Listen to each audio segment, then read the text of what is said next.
नमस्कार दोस्तों, कैसे हैं आप लोग दोस्तों। तो दोस्तों आशा करते हैं आप लोग अच्छे होंगे। तो दोस्तों जैसे कि आपको पता ही है कि हम आपके लिए जो वीडियो लेकर आते हैं वो बीएड से संबंधित वीडियो लेकर आते हैं। और जैसे कि आप जानते हो हमारे चैनल पर दोस्तों BEd first year second year class चलाई जा रही हैं, जिसे आप देखकर अपनी तैयारी को बेहतर कर सकते हो। तो दोस्तों आज जो हम वीडियो लेकर आए, हम लेकर के आए हैं बीएड फर्स्ट ईयर की क्लास लेकर के आए हैं बीएड फर्स्ट ईयर की। और ये है E103 कोड, ये सब्जेक्ट है E103। तो दोस्तों कौन सा इसमें टॉपिक लेकर आए हैं दोस्तों। वैसे तो इसमें हम यूनिट फर्स्ट की यहाँ पे आपको यूनिट फर्स्ट से चैप्टर से जो क्वेश्चन है उसे लेकर के आए हैं। और दोस्तों इसका जो नाम है E103 सब्जेक्ट नाम इसका है आपका अधिगमकर्ता के रूप में विकास। क्या? अधिगमकर्ता के रूप में विकास। तो ये आपका है कोर्स, ये है आपकी बुक का नाम। तो दोस्तों क्या लेकर आए, ये फर्स्ट यूनिट से है। क्वेश्चन नंबर 1 है। देखिए ये क्वेश्चन इस प्रकार के आते हैं, लॉन्ग आंसर टाइप क्वेश्चन में आते हैं दोस्तों। ये जैसे यहाँ पे लिखा शिक्षा मनोविज्ञान का अर्थ, यहाँ पे अर्थ हो गया, उसकी परिभाषा बताइए तथा शिक्षा मनोविज्ञान की प्रकृति एवं क्षेत्र विस्तार को समझाइए, क्षेत्र को विस्तार से समझाइए। इसके आगे अथवा में दिया हुआ दोस्तों शिक्षा मनोविज्ञान के अर्थ प्रकृति महत्व को समझाइए, अथवा शिक्षा मनोविज्ञान की परिभाषा दीजिए तथा उसके क्षेत्र का वर्णन कीजिए। कुल मिला के यहाँ पे ये है कि आपको शिक्षा मनोविज्ञान का अर्थ, उसकी परिभाषा और उसका प्राकृतिक क्षेत्र समझाना है। उस तरह से आपको आंसर देना है। तो दोस्तों वैसे तो हम लेकर के आए हैं एक एक टॉपिक को एक एक यानी एक एक पॉइंट में एक एक यूनिट में करते हुए लेकर के आए। तो दोस्तों हम आपको टॉपिक वाइज आपको दिखाना चाहेंगे यहाँ से। दोस्तों ये जो है आपका हो जाएगा, यहाँ से ये आपका हो जाता दोस्तों। यहाँ पे आप देख रहे होंगे दोस्तों, यहाँ पे आ जाता आपका शिक्षा मनोविज्ञान का अर्थ यानी एजुकेशन साइकोलॉजी। तो दोस्तों ज़्यादा समय न लेते हुए वीडियो में आगे बढ़ते हैं। देखिए इसमें लिखा है जैसा कि नाम से ही ज्ञात होता है कि शिक्षा मनोविज्ञान दो शब्दों से मिलकर बना है, जिसमें शिक्षा एवं मनोविज्ञान निहित है। अतः इस प्रकार शिक्षा मनोविज्ञान वह मनोविज्ञान है जिसका संबंध शिक्षा के क्षेत्र से होता है, अर्थात शाब्दिक अर्थ में सब शिक्षा संबंधी मनोविज्ञान ही शिक्षा मनोविज्ञान कहलाता है। यानी शिक्षा मनोविज्ञान में दो शब्द हैं एक साथ जो लिए गए हैं, एक तो आपका लिया गया शिक्षा और एक लिया गया मनोविज्ञान। तो यहाँ पे बताया गया है दोस्तों शिक्षा मनोविज्ञान का अर्थ समझने के लिए हम दोनों शब्दों को अलग अलग प्रकार से समझते हैं। यानी इसका पूर्ण रूप से यदि हमें अर्थ जानना तो इन दोनों शब्दों को हम अलग अलग प्रकार से जानते हैं। तो दोस्तों यहाँ पे सबसे पहले ले लेते हैं हम शिक्षा का अर्थ यानी मीनिंग ऑफ एजुकेशन की शिक्षा क्या होती है। देखिए शिक्षा का क्या अर्थ है ये हम आपको यहाँ पे बताएंगे। शिक्षा का शाब्दिक अर्थ लिया जाए तो शिक्षा संस्कृत शब्द के शिक्ष धातु से बना है, जिसका अर्थ है सीखना एवं सिखाना।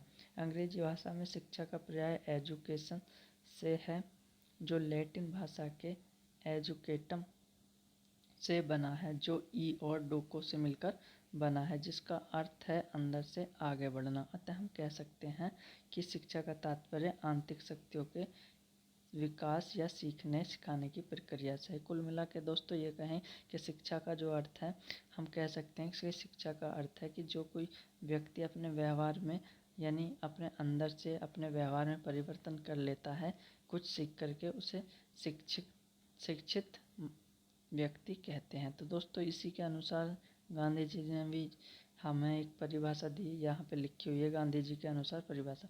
शिक्षा से मेरा तात्पर्य बालक एवं मनुष्य के शरीर मन एवं आत्मा के सर्वांगीण विकास एवं सर्वोत्कृष्ट विकास से है। यानी जो आत्मा से ही विकास हो, मन से ही विकास हो, यानी अंदर से ही विकास हो, या सभी तरह का विकास हो, चाहे शारीरिक हो, मानसिक हो, चाहे किसी भी प्रकार का, चाहे सामाजिक हो, सभी तरह का विकास किसके अंतर्गत आता है? शिक्षा के अंतर्गत आता है। किसके अंतर्गत आता है दोस्तों? शिक्षा के अंतर्गत आता है। तो दोस्तों ये जो परिभाषा दी थी हमारे गांधी जी ने दी थी। तो दोस्तों इसके बाद आगे बढ़ते हैं। यहाँ पे हमने शिक्षा का अर्थ जान लिया। अब देखते हैं दोस्तों मनोविज्ञान का अर्थ। तो यहाँ पे आ जाता है मनोविज्ञान का अर्थ, मीनिंग ऑफ साइकोलॉजी। मनोविज्ञान का क्या अर्थ है? मनोविज्ञान का विकास देखा जाए तो मनोविज्ञान का विकास दर्शन शास्त्र हुआ, यानी प्राचीन काल से देखा जाए तो मनोविज्ञान का कहाँ से विकास हुआ है? दर्शन शास्त्र से। क्योंकि मनोविज्ञान का क्षेत्र बदलता रहता है, इसलिए दर्शन शास्त्र से विकसित होने के कारण इसे प्रारंभ में आत्मा का विज्ञान, यानी जब ये शुरुआत हुई थी मनोविज्ञान की, तो इसे आत्मा का विज्ञान कहा। लेकिन इसके बाद क्या हुआ? इसके बाद कुछ वैज्ञानिकों ने इसे क्या कहा? मस्तिष्क का विज्ञान कहा। उसके बाद कुछ समय बाद फिर ये बदला और उसके पश्चात विलियम वुंट जेम्स विद्वानों ने इसे चेतना का विज्ञान कहा। लेकिन आज के मनोवैज्ञानिक व्यवहारवादी युगों के अनुसार इसे व्यवहार का विज्ञान माना गया है, यानी मनोविज्ञान ने अपने स्वरूप को कई बार बदला है। इसके बाद दोस्तों आगे बढ़ते हैं कि मनोविज्ञान किन शब्दों से मिलकर बना है। यहाँ पे लिखा भी गया है, आप दोस्तों देख सकते हैं कि मनोविज्ञान किस शब्दों से मिलकर बना है। मनोविज्ञान यानी साइकोलॉजी ग्रीक भाषा के दो शब्दों साइको और आपका लोगस, इन दोनों से मिलकर बना है। किससे? साइको और उसका लोगस, जिसमें साइको का अर्थ है आत्मा से और लोगस का अर्थ है विज्ञान, यानी आत्मा का विज्ञान। कुल मिला के कहें तो प्राचीन भाषा में, प्राचीन शब्दों में, प्राचीन काल में इसे क्या कहा जाता है? आत्मा का विज्ञान। लेकिन एक बात है दोस्तों, क्योंकि हमने पीछे ही बताया कि मनोविज्ञान का स्वरूप बदलता रहता है, तो आज के आधुनिक युग में व्यवहारवादियों ने मनोविज्ञान को व्यवहार का विज्ञान माना, यानी जो मनुष्य के व्यवहार में जितने भी परिवर्तन होते हैं वो मनोविज्ञान के अंतर्गत आते हैं। इसी के अनुसार मैकडूगल जो एक विद्वान रहे हैं, उन्होंने परिभाषा दी कि मनोविज्ञान आचरण एवं व्यवहार का सकारात्मक विज्ञान है, यानी जिसमें व्यक्ति के आचरण और व्यवहार का अध्ययन किया जा सके, उसका सकारात्मक प्रभाव पड़ सके, वो किसके अंतर्गत आता है? मनोविज्ञान के। इसके बाद आगे बढ़ते हैं दोस्तों। आगे यहाँ पे आता है एक और विद्वान हुए हैं, ये हैं बोरिक के अनुसार। इन्होंने कहा मनोविज्ञान मानव प्रकृति का अध्ययन है, यानी मानव की जैसी भी प्रकृति है उसका जितना भी अध्ययन होगा वो किसके अंतर्गत होगा? मनोविज्ञान के अंतर्गत। इसके बाद आगे बढ़ते हैं दोस्तों। कुछ समय पहले तक शिक्षा मनोविज्ञान को मनोविज्ञान की व्यवहारिक शाखा के रूप में माना जाता था, परंतु फिर क्या हुआ आप देख सकते हैं कुछ समय परंतु इसके बाद क्या हुआ दोस्तों? परंतु अब अध्ययन के विस्तार एवं विभिन्न स्वतंत्र खोजों के कारण शिक्षा मनोविज्ञान को एक अलग क्षेत्र के रूप में स्वीकार कर लिया गया। शिक्षा मनोविज्ञान को एक स्वतंत्र अध्ययन के रूप में स्थापित करने का श्रेय मुख्य रूप से यूरोप के विद्वान पेस्टोलॉजी, हर्बर्ट तथा फ्रोवेल को दिया जाता है, जिन्होंने मनोविज्ञान को किस रूप में माना? व्यवहारिक रूप में माना। इसके बाद आगे बढ़ते हैं दोस्तों। इस प्रकार यहाँ पे लिखा गया, इस प्रकार साधारण शब्दों में समझें तो यह समझा जा सकता है कि शिक्षा मनोविज्ञान वह विज्ञान है जो शिक्षा संबंधी व्यवहार का अध्ययन कराता है या जिसके द्वारा शिक्षा संबंधी व्यवहार का अध्ययन कराया जाता है, अथवा शिक्षा मनोविज्ञान वह विज्ञान है जो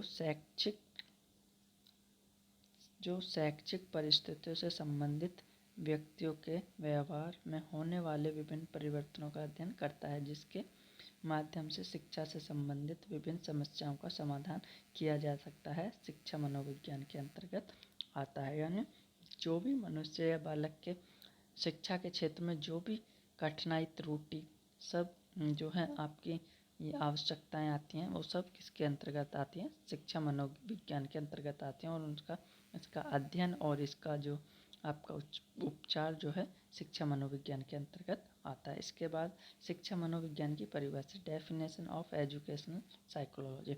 शिक्षा मनोविज्ञान की परिभाषा अलग अलग विद्वानों द्वारा अलग अलग प्रकार से दी गई है, जिनमें से कुछ मुख्य परिभाषाएं निम्न है, यानी सब विद्वानों के थोड़े थोड़े मत अलग हैं, जिनके कुछ प्रसिद्ध विद्वान हुए हैं दोस्तों, उनके कुछ यहाँ पर मत हैं और उनकी ये परिभाषा है। यहाँ पर आती है सबसे पहले कॉलनिक्स के अनुसार। कॉलनिक्स ने क्या कहा, शिक्षा मनोविज्ञान शिक्षा के क्षेत्र में मनोविज्ञान सिद्धांत तथा निष्कर्षों का प्रयोग है। क्या कहा कॉलनिक्स ने कि शिक्षा मनोविज्ञान शिक्षा के क्षेत्र में मनोविज्ञान सिद्धांत तथा निष्कर्षों का प्रयोग है। इसके बाद स्किनर ने भी एक परिभाषा दी, जो विद्वान के स्किनर हुए हैं। उन्होंने शिक्षा मनोविज्ञान के अंतर्गत ऐसे निष्कर्षों का उपयोग किया जाता है जो विशेष रूप से शैक्षिक परिस्थितियों में मानव के व्यवहार तथा अनुभव से संबंधित होते हैं। ये स्किनर ने दी। इसके बाद एक और वैज्ञानिक हुए, दोनों ये किरो एंड किरो हुए हैं। उनके अनुसार क्या था, शिक्षा मनोविज्ञान जन्म से लेकर वृद्धावस्था तक प्राणी से संबंधित अधिगम अनुभवों का वर्णन एवं उनकी व्याख्या करता है। किरो एंड किरो ने पूरी बता दी कि पूरे ही जो बालक से लेकर यानी शैशवावस्था से लेकर जो वृद्धावस्था तक जो भी अधिगम क्रियाएं होती हैं उनके इसके अंतर्गत आती हैं, शिक्षा मनोविज्ञान के अंतर्गत आती हैं और उसी के अनुसार उनका अध्ययन किया जाता है। इसके बाद आगे बढ़ते हैं दोस्तों, यहाँ पे आ जाता है आपका शिक्षा मनोविज्ञान की परिभाषाओं के आधार पर निम्न विशेषताएं स्पष्ट होती हैं। किसके, शिक्षा मनोविज्ञान की। यहाँ पे नंबर 1, शिक्षा मनोविज्ञान सामान्य मनोविज्ञान का एक व्यवहारिक रूप है, यानी सामान्य जो मनोविज्ञान है उसी का एक व्यवहारिक रूप है जिसे व्यवहार में अपनाया जाता है। शिक्षा नंबर 2, शिक्षा मनोविज्ञान शिक्षार्थियों को अध्ययन करता है, यानी इसके अंतर्गत जो भी बालक शिक्षा ग्रहण करने जाते हैं उनका अध्ययन किया जाता है। शिक्षा मनोविज्ञान का प्रत्येक शिक्षक के लिए अत्यधिक महत्व है, यानी प्रत्येक प्रकार इसका यानी प्रत्येक चरण शिक्षा के लिए, शिक्षक के लिए, दोनों के लिए महत्व है। शिक्षा मनोविज्ञान में अधिगम और शिक्षण से संबंधित बातों का अध्ययन होता है, क्योंकि दोस्तों शिक्षा मनोविज्ञान शिक्षा से जुड़ा हुआ तो इनका इसमें अधिगम और शिक्षण से संबंधित रहेगा। इसके बाद आ जाता है शिक्षा मनोविज्ञान बालकों को सुरक्षित और संतुष्ट सामाजिक प्राणी बनाने में सहायक करता है, क्योंकि दोस्तों शिक्षा ग्रहण करते समय यहाँ पे बच्चों की समस्या, उनकी त्रुटियाँ, उनकी आवश्यकताओं का सबका अध्ययन किया जाता है। इस तरह से बच्चा आसानी से सामाजिक दृष्टिकोण को अपना सकता है। इसका अध्ययन किस में किया जाता है, शिक्षा मनोविज्ञान में। इसके बाद आता है शिक्षा मनोविज्ञान द्वारा बालक के शैक्षिक क्रियाकलापों पर बल दिया जाता है।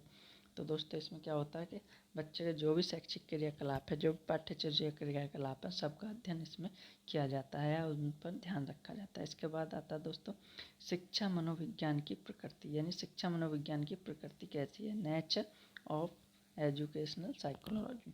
शिक्षा मनोविज्ञान के विषय पर अब तक जो अध्ययन हुए हैं उनके अनुसार शिक्षा मनोविज्ञान की प्रकृति के निम्न बिंदु को स्पष्ट कर सकते हैं, यानी एक एक बिंदु लेकर इसे उसकी प्रकृति स्पष्ट की जा सकती है, किसकी, शिक्षा मनोविज्ञान की। तो दोस्तों अब देखेंगे नंबर 1 यहाँ पे आ जाता, यह है एक मनोविज्ञान की शाखा, यानी शिक्षा मनोविज्ञान क्या है, जो हमारा मनोविज्ञान है उसी की एक शाखा है। शिक्षा मनोविज्ञान अप्लाइड मनोविज्ञान है, जिसे अप्लाई किया जाता है वह मनोविज्ञान है। इसके प्रयोग से मनुष्य की शिक्षा प्रभावशाली बनाया जाता है, यानी इसका प्रयोग करके मनुष्य जो शिक्षा ग्रहण करता है उसे और प्रभावशाली बनाया जा सकता है। नंबर 3, इसमें केवल मनुष्य की शारीरिक, मानसिक एवं शैक्षिक शक्तियों व्यवहार का अध्ययन किया जाता है। इसमें दोस्तों क्या होता है, जो भी बालक है या मनुष्य है उनकी शैक्षिक हो या शारीरिक हो या मानसिक शक्तियाँ हो, उन सभी के व्यवहार का अध्ययन किया जाता है। नंबर 4, शिक्षा मनोविज्ञान में मनुष्य के व्यवहार के जन्मजात और परिणाम ये दोनों प्रकार के कारक, प्रेरक और नियंत्रक तत्वों का अध्ययन किया जाता है कि बालक में किस प्रकार के संवेग उपस्थित हैं, पढ़ने से संबंधित कितने संवेग उपस्थित हैं। तो इन सब की किसके अंतर्गत अध्ययन किया जाता है, शिक्षा मनोविज्ञान के। नंबर 5, शिक्षा मनोविज्ञान के अंतर्गत मनुष्य के व्यवहार को समझा जाता है, उसके व्यवहार को नियंत्रित किया जाता है और उसको वांछित दिशा दी जाती है, साथ ही उसके व्यवहार में सुधार किया जाता है, यानी उसके जो भी कठिनाइयाँ हैं, जो भी आवश्यकता होती हैं, उनका अध्ययन करने के बाद उन्हें सुधार करने के लिए उनकी तरफ कदम बढ़ाया जाता है। इसके बाद नंबर 6 पर आपका आ जाता है दोस्तों, यहाँ पे नंबर 6, शिक्षा मनोविज्ञान एक विधायक विज्ञान है। इसके द्वारा स्थापित सिद्धांत एवं नियम वस्तुनिष्ठ, सार्वभौमिक और प्रमाणिक होते हैं। इन्हें प्रयोग द्वारा सत्यापित किया जा सकता है। विधायक विज्ञान का मतलब दोस्तों जिसे हम एक तरह से ज़्यादातर व्यवहार में पाते हैं, ऐसे मान सकते हैं, जो अधिकतर व्यवहार में पाया जाता है। नंबर 7, लेकिन विधायक विज्ञान होते हुए पूर्ण रूप से शुद्ध विज्ञान नहीं है। क्यों? क्योंकि दोस्तों ये नहीं कहता कि सभी पर वही नियम लागू होंगे, सभी बच्चों पर, सभी मनुष्य पर एक जैसे नियम लागू होंगे, इसलिए इसमें इसे कह सकते हैं कि पूर्ण रूप से विज्ञान नहीं है। सिद्धांत तो नियम निकटतम शुद्ध होते हैं, ये निकटतम शुद्धि विज्ञान कहा जाएगा, यानी इसके जो परिणाम होते हैं वो निकटतक यानी अधिकतर शुद्ध होते हैं, ये नहीं कहेंगे कि बिल्कुल ही शुद्ध होते हैं। तो ये आता है आपका शिक्षा मनोविज्ञान की प्रकृति के अंतर्गत। इसके बाद दोस्तों आगे आ जाता है शिक्षा मनोविज्ञान का क्षेत्र, कि शिक्षा मनोविज्ञान का क्षेत्र कहाँ से कहाँ तक और किस प्रकार रहा। अब पढ़ लेते हैं दोस्तों शिक्षा मनोविज्ञान का क्षेत्र। यहाँ पे आ जाता है शिक्षा मनोविज्ञान का क्षेत्र, स्कोप ऑफ एजुकेशनल साइकोलॉजी। तो यहाँ पे लिखा हुआ शिक्षा मनोविज्ञान का क्षेत्र अत्यंत व्यापक है, यानी बहुत बड़ा है। इसका क्षेत्र कितना? बहुत ही बड़ा है। इस विज्ञान के क्षेत्र की सीमा को निर्धारित करने के लिए अनेक प्रयास हुए। सन 1945 में सर्वप्रथम क्या हुआ? सन 1945 में अमेरिका के वैज्ञानिक परिषद से संबंध शिक्षा मनोविज्ञान विभाग के द्वारा शिक्षा मनोविज्ञान का क्षेत्र निम्न प्रकार निर्धारित किया गया। तो उन्होंने कुछ यहाँ पे बिंदु दिए गए ताकि शिक्षा मनोविज्ञान को सही रूप से बताया जा सकता है। तो किस तरह से बताया गया? अमेरिका वैज्ञानिक परिषद द्वारा यहाँ पे नंबर है, शिक्षा मनोविज्ञान प्राणी के विकास का विभिन्न वैज्ञानिक विधियों द्वारा अध्ययन किया जाता है। यानी शिक्षा मनोविज्ञान में क्या होता है कि जो प्राणी है उसके विभिन्न पहलुओं का, विभिन्न विधियों का अध्ययन किया जाता है। शिक्षा मनोविज्ञान में बालकों के अधिगम से संबंधित विभिन्न पहलुओं का समावेशन किया जाता है, यानी बच्चों का देखा जाता है कि कौन किस तरह का अधिगम क्रिया कर रहा है, किस तरह का व्यवहार कर रहा है, वो शिक्षा मनोविज्ञान के द्वारा अध्ययन किया जाता है। इसके बाद नेक्स्ट आ जाता है, यहाँ पे आ जाता है दोस्तों, नेक्स्ट आ जाता है बालकों की बुद्धि, रुचि, अभिव्यक्ति, निष्पत्ति के मूल्यांकन, अनुमापन, अतिथियों को विकास करने का कार्य करता है। यानी जो भी बालकों में रुचि हो, अभिरुचि हो, उन सब का मूल्यांकन और अनुमान करता है। कौन करता है? शिक्षा मनोविज्ञान। तो यहाँ पे कुछ परिभाषा मिली है। तो शिक्षा मनोविज्ञान की यहाँ पे देखिए, गैरिसन के अनुसार शिक्षा मनोविज्ञान की क्या परिभाषा दी गई है। शिक्षा मनोविज्ञान के अंतर्गत बालक एवं उनके विकास में विद्यार्थियों के मूल्यांकन, अधिगम, अभिप्रेरणा, अनुदेशन तथा समायोजन आदि से संबंधित समस्याओं का अध्ययन किया जाता है। यानी गैरिसन ने कुल परिभाषा में मनोविज्ञान की पूर्ण रूपरेखा खोल दी। इसमें क्या कहा कि बालक के विकास और मूल्यांकन, अधिगम, यानी किस प्रकार वह विकास करता है, किस प्रकार वह अधिगम करता है, उसकी अभिप्रेरणा क्या है, वह समायोजन किस प्रकार से करता है, इन सभी समस्याओं का अध्ययन किसके अंतर्गत किया जाता है? शिक्षा मनोविज्ञान के अंतर्गत। ये डेफिनेशन दी थी गैरिसन ने। तो इसके बाद आगे बढ़ते हैं दोस्तों। आगे क्या देखिए, यहाँ पे आ जाता है दोस्तों, शिक्षा मनोविज्ञान के अंतर्गत निम्न पक्षों का अध्ययन किया जाता है। क्या क्या पक्ष हैं जो शिक्षा मनोविज्ञान के अंतर्गत आते हैं? तो यहाँ पे सबसे नंबर 1 पर लिखा वंशानुक्रम तथा वातावरण। तो दोस्तों जैसे कि आप जानते हैं, वंशानुक्रम जो हमें अपने माता पिता से मिलते हैं, और वातावरण आपको जानते हैं जिससे हम समाज में रहते हैं। तो इसमें क्या होता है, शिक्षा मनोविज्ञान के अंतर्गत वंशानुक्रम और वातावरण दोनों का अध्ययन किया जाता है तथा यह देखा जाता है कि बालक को कौन सा पक्ष अधिक प्रभावित करता है, तब उसमें सुधार किया जाता है। यानी उसका जो है वंशानुक्रम ज़्यादा प्रभावित करता है या वातावरण ज़्यादा प्रभावित करता है, तो उसके अनुसार ही बच्चों को उसके व्यवहार में सुधार किया जाता है या उसके अधिगम क्रिया में सुधार किया जाता है। इसके बाद यहाँ पे आ जाता है विकास। जब एक बच्चा पैदा होता है तो वह विभिन्न अवस्थाओं जैसे शैशवावस्था, बाल्यावस्था, किशोरावस्था आदि अवस्थाओं से होकर गुजरता है। इसी अवस्थाओं में उनमें होने वाले शारीरिक, मानसिक, संवेगात्मक या सामाजिक परिवर्तनों और उनके अनुरूप प्रदान की जाने वाली शिक्षा का अध्ययन शिक्षा मनोविज्ञान में किया जाता है। यानी जब एक बच्चा पैदा होता है तो वह, आप जानते हैं, सभी अवस्थाओं से होकर गुजरता है, चाहे शैशवावस्था हो, चाहे बाल्यावस्था हो, और चाहे आपकी किशोरावस्था हो, और उनके साथ उन्हें किस तरह के उसके शरीर में किस तरह के परिवर्तन हो रहे हैं, किस प्रकार वह समाज में समायोजन करता है, इन सब का अध्ययन किसके अंतर्गत किया जाता है? शिक्षा मनोविज्ञान के। इसके बाद नंबर 3 आ जाता है व्यक्तिगत विभिन्नता। जैसा कि हम सभी जानते हैं कि संसार में सभी व्यक्ति समान नहीं होते, अर्थात प्रत्येक व्यक्ति में अलग अलग विशेषताएं होती हैं जो एक दूसरे को अलग करती हैं। व्यक्ति में पाई जाने वाली विभिन्नताओं को यानी विभिन्नता को व्यक्ति विभिन्नता कहते हैं। शिक्षा मनोविज्ञान के अंतर्गत व्यक्ति विभिन्नता वाले बालकों के साथ एक ऐसे ही शिक्षा का स्वरूप स्थापित करना होता है। यानी आप जानते हैं कि जो समाज में जो भी बच्चे होते हैं या व्यक्ति होते हैं, सब में अलग अलग प्रकार की विभिन्नता पाई जाती है और इन विभिन्नता होने के कारण उनको उसी के अनुसार मतलब जिसको जैसी आवश्यकता उसी के अनुसार शिक्षा व्यवस्था करनी क्या किसके अंतर्गत आती है, ये उसके अंतर्गत आती है आपकी शिक्षा मनोविज्ञान के। इसके बाद नंबर 4 पर आ जाता है दोस्तों अधिगम करना। शिक्षा मनोविज्ञान में अधिगम का एक महत्वपूर्ण प्रत्यय है जिसके अंतर्गत अधिगम के सिद्धांत, अधिगम के प्रकार, अधिगम को प्रभावित करने वाले कारक, अधिगम के संक्रमण आदि का अध्ययन किया जाता है।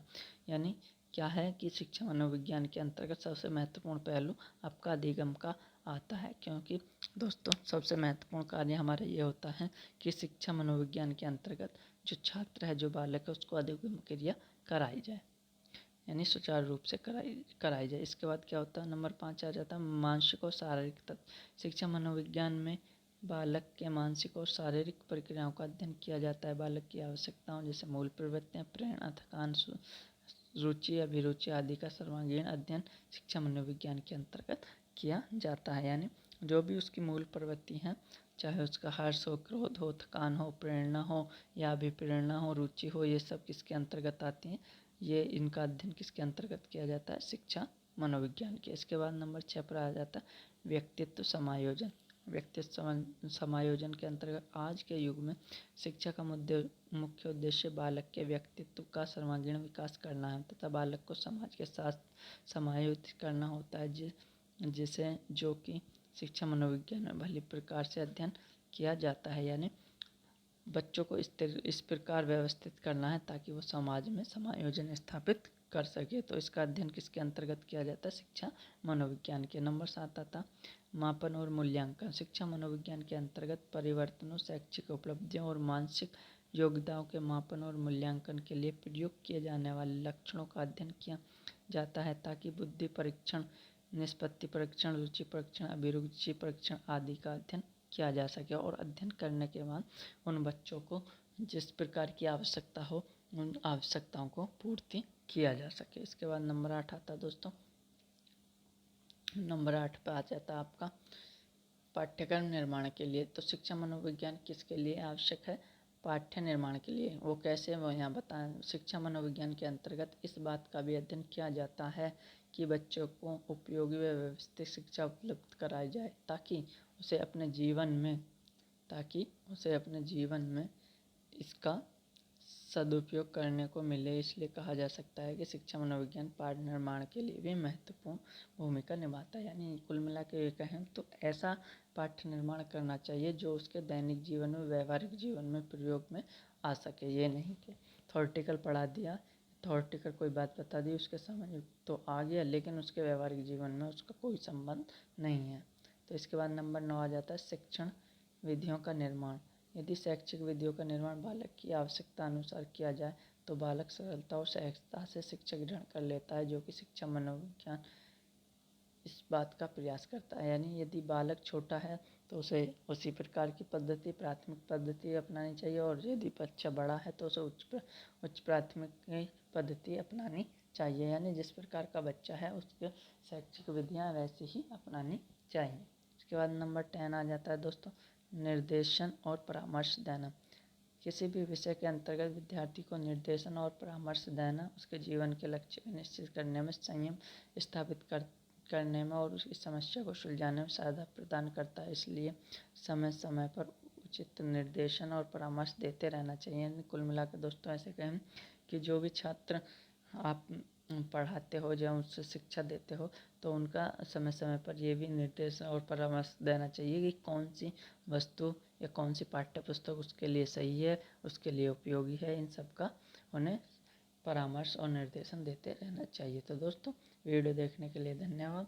तो दोस्तों कैसी लगी हमारी वीडियो कमेंट करके बताएं और दोस्तों आप नए हैं तो चैनल को सब्सक्राइब करें और दोस्तों अन्य वीडियो देखने के लिए हमारे चैनल के प्ले लिस्ट में जाएँ। तो दोस्तों अब तक के लिए धन्यवाद और मिलते हैं नेक्स्ट वीडियो में। तब आपको तो नमस्कार दोस्तों, तब तक के लिए धन्यवाद।